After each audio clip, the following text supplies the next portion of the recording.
Hi, everybody. Welcome back to the Hats We Wear. Today, I have the pleasure of having Elaine Proulx with me, and she's going to talk about the hats she wears, the joys and struggles of those hats, and how she navigates through the struggle. So welcome, Elaine. Thanks for joining me.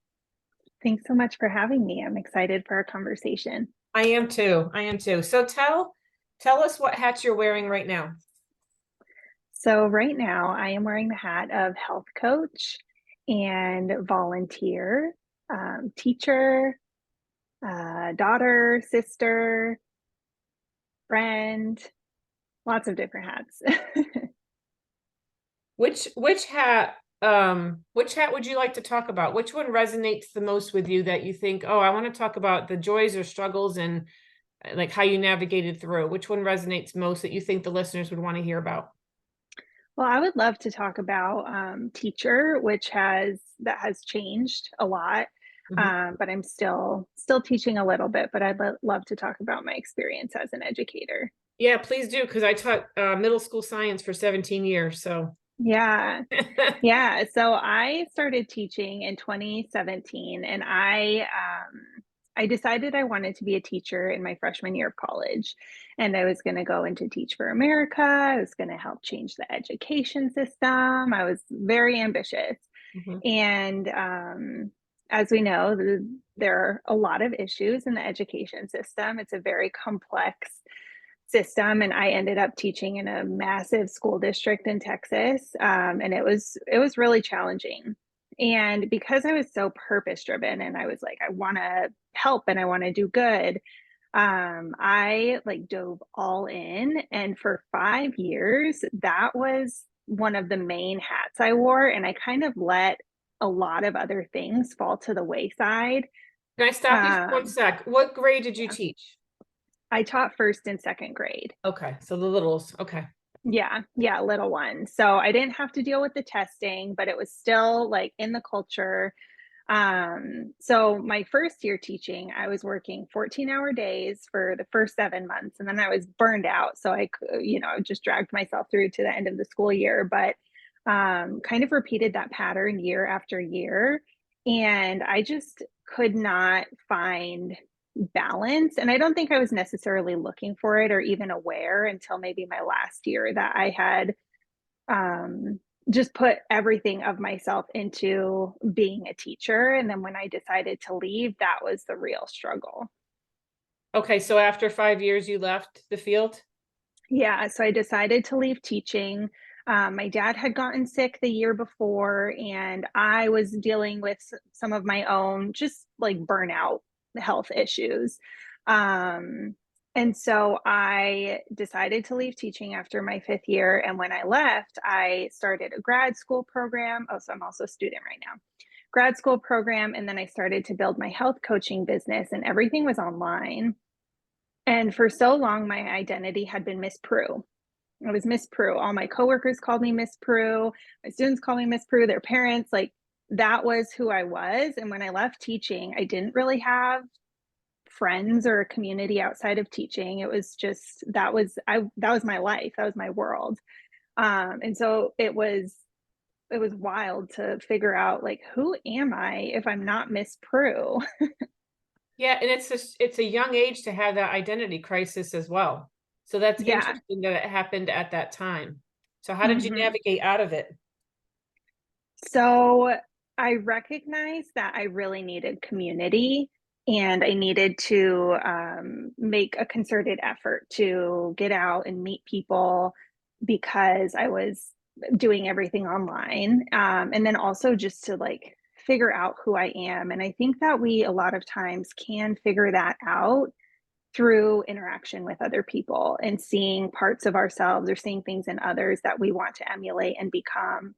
And so that really helped me. And I started at my church, and I did a lot of volunteer activities, and they have like a food bank distribution. And I had a lot of flexibility in my schedule, which was awesome. But I started going to classes. I started teaching Sunday school. I dove in a lot there because that was the one structured place that I already kind of had. I really wasn't involved before I started doing this a year ago. And so that was the one place where I felt like, okay, I can start here and start to rebuild my identity and figure out what I want and who I want to become and who I want to be spending my time with. Perfect. So, what did you find was the most difficult about teaching? And then what you said it was difficult leaving it. So what did you find the most challenging part of teaching was? And then what was the most challenging part of actually stepping away from it? Mm.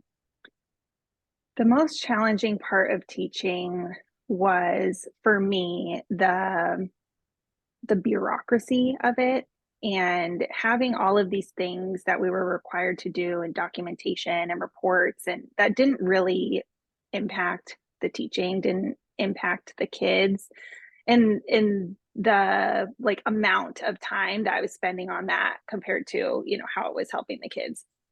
So doing that and then not being able personally to like separate my emotions and my frustration from that. So I couldn't just let it go. It was Mm. I really took it on.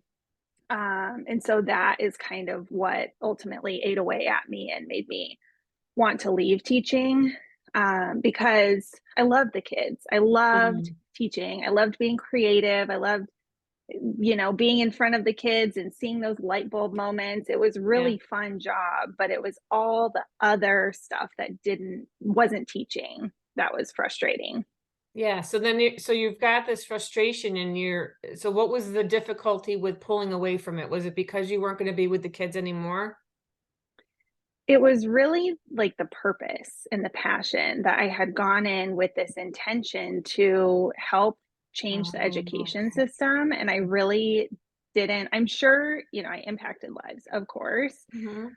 but I didn't feel like I had done what I had intended to do. And I thought that was going to be my life purpose. I thought I would be in some capacity working in education forever. And so when I decided to leave, I kind of felt like a failure. Like I hadn't Mhm. followed through on what I said I was going to do.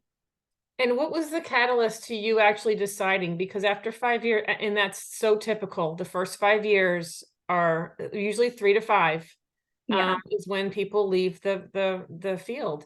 And Hmm. so for you, was it your health, or was it just you just had enough, or what actually made you have the courage? Because really it was courage, because you said Yeah. your identity was all wrapped up in teaching. So what actually was the catalyst that you were like, "No, this is enough, and I need to stop?" Yeah. It was that I wasn't growing anymore. And the school that I was at it was a good school. But the administration was very much like maintain the status quo, just do what you got to do. They were very hands off, so there wasn't a lot of support to teachers. And Mhm, I just didn't see any way that I could continue to grow in as an educator, as in my teaching skills, but also other opportunities to kind of branch out and learn new things. mhm. And that was it. And so I decided like I want to do something new. I want to continue to grow and learn. That's what we are meant to do as humans.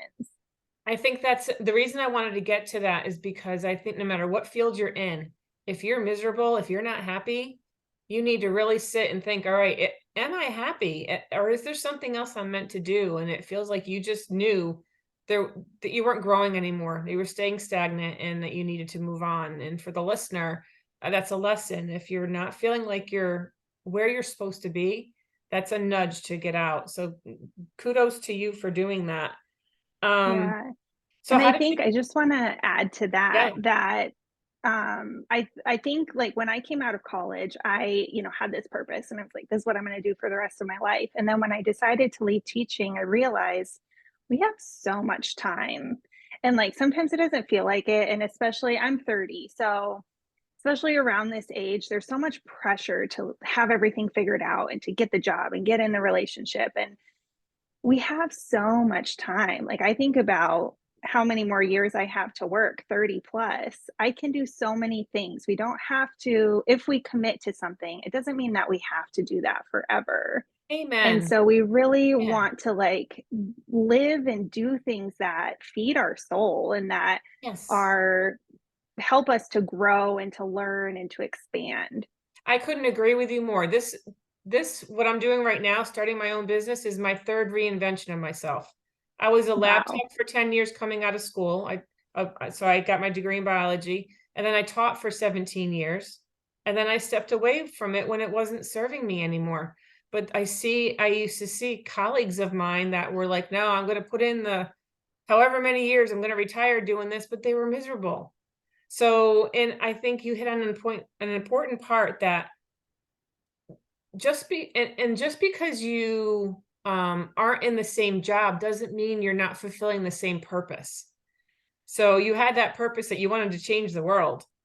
You can do that in other ways. It just may not be with first and second grade children. And that's kind of where I came from too. I can still have an impact and still be a teacher and a healer, just not in the same way. So Exactly. yeah, so let's figure out this. Now you take the teacher, well, the elementary school teacher hat off, and Yeah. you put on the coaching hat. How does that fit? What's going on with that? Yeah. So when my dad got sick, I realized that there are everything that I'm doing right now, all the decisions that I'm making around my health are impacting how I'm going to get to live when I'm 60, 70, 80 years old. And it's going to impact my family at that point, my friends, the people who are in my life. And I decided that I wanted to be healthy and do what is in my control because it's not all within our control, but what is to make sure that I am living a healthy life so that I can live well when I'm older. And then I heard about health coaching and I was like, oh, this is great, especially being in teaching Yeah. at that time. I was like, oh my gosh, we all need this. And so now the goal is to help teachers, to help other purpose driven professionals. So, nurses, social workers, people who work in nonprofits, entrepreneurs, like really anyone who just feels driven to make a difference in the world, but then they like put so much into it that they neglect themselves. And to help people find harmony between that desire to make an impact, but also the need to nourish our Mm, own body, mind, and soul. yeah. It's that masculine energy and the feminine energy. It's got to be in Exactly. balance. Yeah. Yes, So you have your own business now? I do. Where can people find you? Put that in the show notes. Yeah. So I'm on Instagram. You can follow me at ESP_wellness. ESP are my initials. And I post a lot of content there. And then I also have a Facebook group, which you can find the link on my Instagram page. A free Facebook group, a community for women who are these purpose driven people and realizing, oh, I want to nurture myself a little bit too. And I do Facebook Lives and I provide resources. So y'all can join me there too. What do you feel? Because I know what I'm going through now, starting my own business. What do you feel like there's a lot of hats that Yes. are go underneath that umbrella Yeah. of business owner and entrepreneur. So how are you finding those hats? Like what's comfortable and what's like, oh, this hat's really uncomfortable, but I'm gonna, push through it. Yeah. So I love the coaching. I feel really comfortable in coaching sessions, and pretty much everything else is a challenge. I know, I hear you. I'm nodding because I'm like, yeah, I know. If I could just sit and coach Yeah. and have someone else do everything else. Yeah. Yeah, it's been I think the hardest thing is just being confident and putting myself out there, Mhm. doing the social media content, sending out emails, inviting people to work with me, and just like it's a lot of mindset work to just remember they're all thoughts. It's not necessarily real. I'm just making these things up in my head, and just to keep taking steps forward. Yeah, and if someone doesn't want to work with you, it doesn't have anything to do with you. It's just not Yeah. the right fit, and that's okay. Yeah. I Because was just talking to a friend about that last night, how It really is. Like, it's not anything that you're offering to the world. It's never about you if someone rejects it. It's about them and what they're ready to do or what they're looking for. And Yeah. yeah, it may just not be a good fit. It may not be the right time, but it's not about me. Yeah, and that's hard to do because it's you. There's no one else Yeah. you could look at. They're saying no to, all right, you look behind you like, oh, it's just me. Yeah. But you're just not energetically aligned, and that's okay yet. You're not Hmm. energetically aligned yet. Doesn't mean that you won't Yes. be. And that's hard to come to terms with as well. And I'm working with another coach to help me with the business end of the business because it's all new. I was lab tech and a teacher. You know what I mean? Yeah.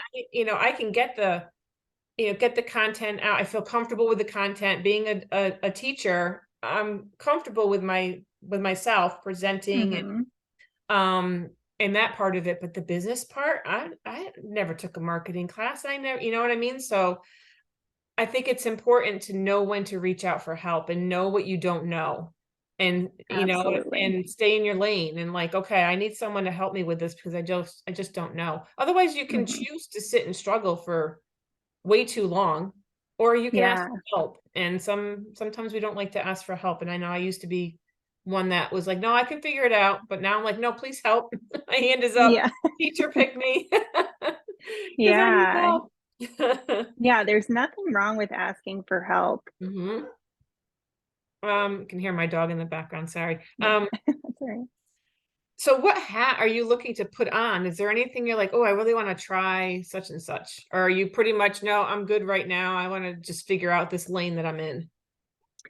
Yeah. So, well, here's the interesting thing. So, when I decided to leave teaching and then I started to explore, like, who am I? What are the hats that I'm going to put on? I started to put on like way too many hats. And I got involved with like several different volunteer organizations and opportunities. I started a baking business on the side, which I just sold at farmers markets and I still do. Um, I started teaching an ESL class. I teach English online to kids in Myanmar. Wow. Just, yeah. So I like took on so much at the beginning. So that was the beginning of this year, in Mhm. addition to like doing the coaching, doing the grad school, starting the business. And in maybe like June, I realized, okay, now I've like figured, I've explored all Mhm. these different ideas and experiences. Let me pare it back down and figure out what I'm wanting to do. And I did go to business school, so that was my undergraduate degree. Oh, good. And then I did the alternative certification for teaching. But so I kind of have a little bit of a big business background. But I remember, I don't know where this came from, but someone once said, keep the main thing the main thing. And I had to do all those things to then get to the point where I was like, the coaching is the main thing. This is what I want to do. This is what I'm passionate about, what I really enjoy and care about. And Mhm. so I had to like bring the attention back to that. So I'm still doing a little bit of some other things, but I really refocused. And now I feel like I have the right hats on, I have enough, and I'm not looking to add anything else right now. But it's good that you were open to trying different things. And I found myself doing the same thing when I walked away from teaching. I'd already had an idea that I wanted to do the educational consultant and Hmm. transformational coach. So I had an idea, but podcast never came into my well my realm at all. Yeah. And I really figured this out because I was doing a values exercise through my coaching program. And I figured I saw that connecting was one of my values. I'm like, all right, how am I going to connect? And I'm thinking, oh, a podcast. I can connect to lots of different people through a podcast. So that's how that Yeah. came up. But yeah, trying different things and just seeing what feels right and what fits. Hmm. Not being afraid to just try something, and that's exactly what you did. You had all these different things going on. You knew you couldn't handle them all, so you sat and said, "Okay, what feels right? What do I wanna do?" And I applaud you for that at such a young age, really. 30 is a young age to have Yeah. all this together and going on, so good for you. Good Yeah. for you. Well, and I have to remind myself, it's hard because like we get this idea and then you're like, "Oh, I want this right away. I want to be Mhm. doing everything now." And so I'm really having to remind myself to like be patient. And every morning, that's part of my morning routine is to like choose how I want to feel today. And one of those is always patient. Just allow it to unfold however it's supposed to. Keep taking steps forward. You know, we have to balance that masculine and feminine. You have to do stuff, but you Yep. also have to be open and just allow whatever is meant to come your way. And so being patient, knowing that the destination is not the end. So whatever goal I have right now, that's not going to be the end because I'm still going to have to keep living and keep working. And so just to live in like what is happening right now and to be present and just live in anticipation of what is to come. Everything you're saying is resonating with me strongly, and just enjoying the process, which is something I've never really done. I've always wanted to get to the end because that's where I thought that I needed to be. Let's just get there. I don't want to feel uncomfortable. I just want to get to the end.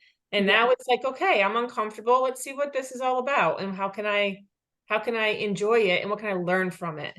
And Hmm. I also came to the realization, it sounds like you did, as you are living it as well, that you don't even know what the end result is. Just be open to wherever you're going, and anticipate where you're going to be led by the universe. It's an exciting thing. Like, oh, I don't know what's Yeah. going to come, but I know it's going to be something good.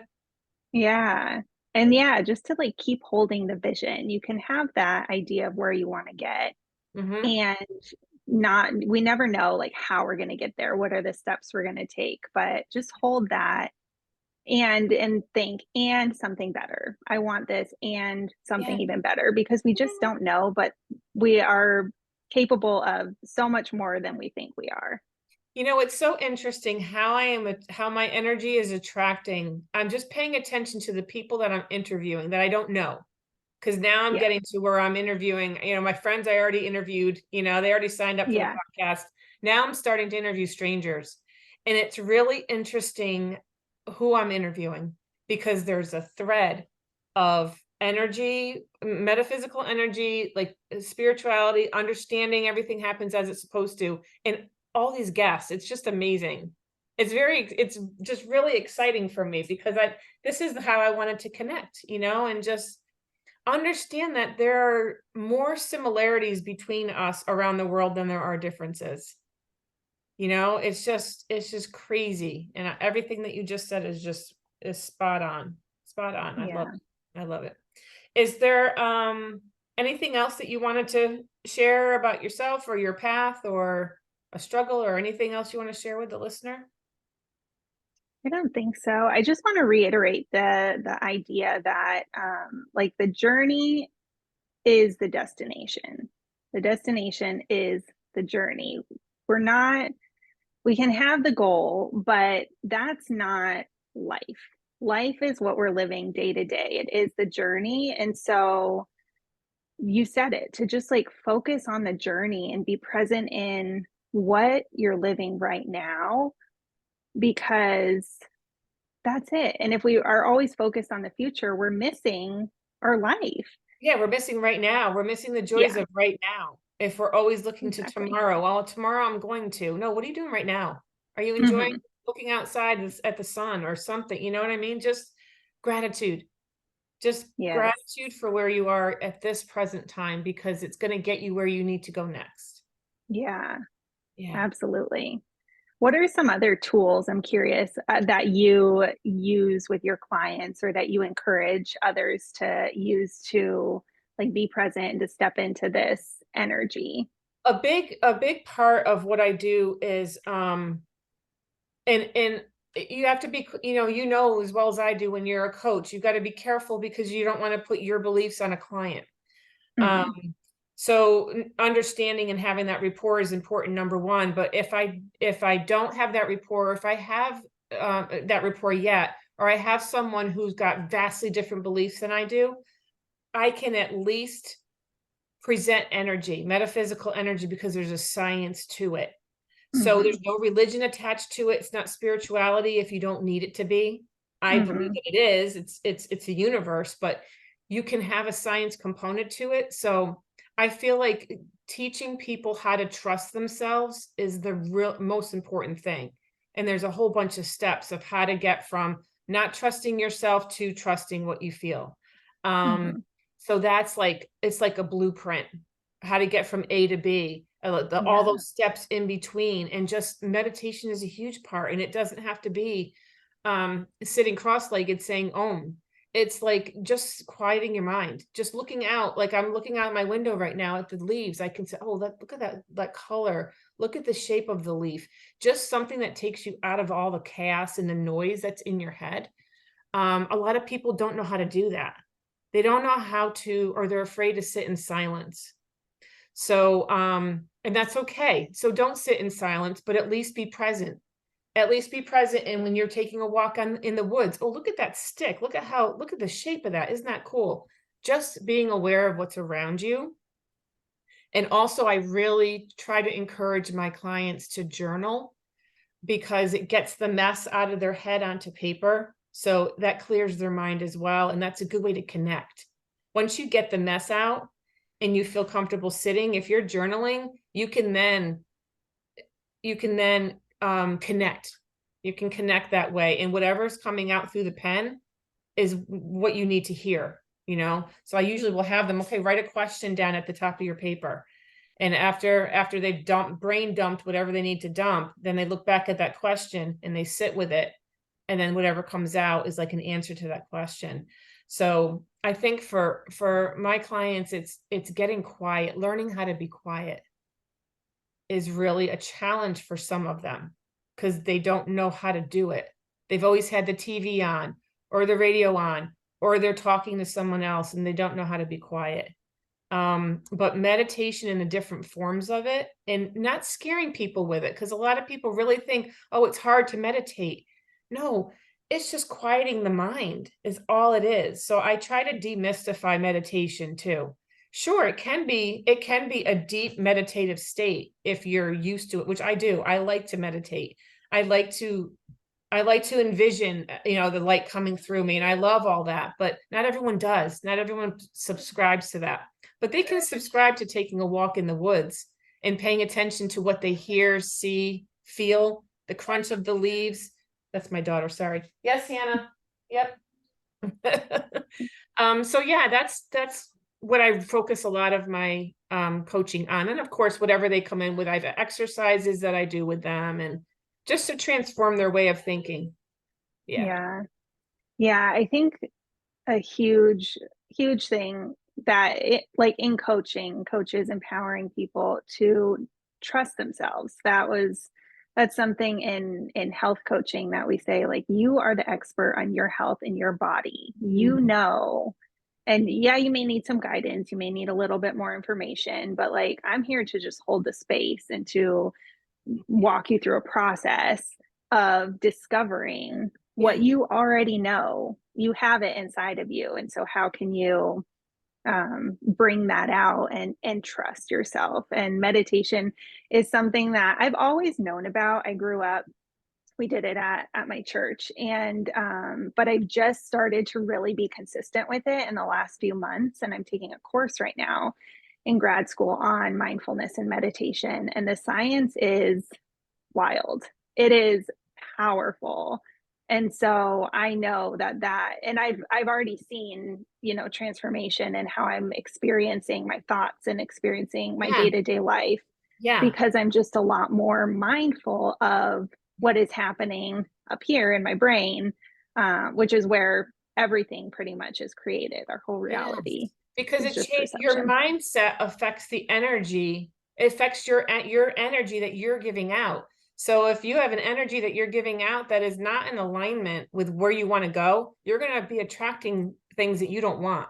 So when people say, oh, I'm Yeah. going to have a really bad day, or, oh, I'm going to meet someone who's going to treat me poorly, well, that's what they're putting out there. So that's what they're going to get to reinforce that belief.